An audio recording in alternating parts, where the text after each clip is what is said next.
In the past 300 years, the UK has had almost 60 prime ministers. Boris Johnson is the only one to have broken the law while in office.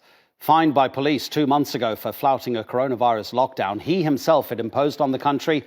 An independent investigation into repeated breaches at his official residence has highlighted a lack of judgment and a failure of leadership at the very top of government. Surely, at a moment like that, in the history of any country, you want decisive leadership rather than a prime minister or a president telling you, hey, use your common sense. This is a bit dangerous.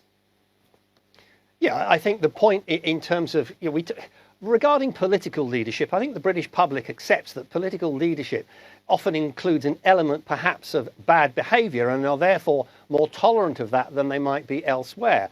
But there comes a point when the level of lack of integrity, failure to tell the truth, gets to the point where most people are beginning to say, actually, enough is enough. And you talk about COVID, so yeah, Boris did a good job in COVID. But also if we go back to the speech in COVID by Her Majesty the Queen saying we all need to stick together, we all need to stick to the rules, we all need to set an example as previous generations did, and then her own Prime Minister goes and breaks the rules that he's put in place. And we see the picture of Her Majesty the Queen sitting at the Duke of Edinburgh's funeral, sticking to the rules all by herself, when the night before there was a party in Downing Street.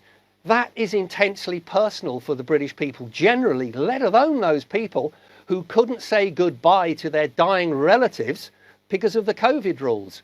It's fundamentally about hypocrisy. And whatever he did before in terms of bad behaviour, hypocrisy and do as I say, not what as I do, takes this up to a different level.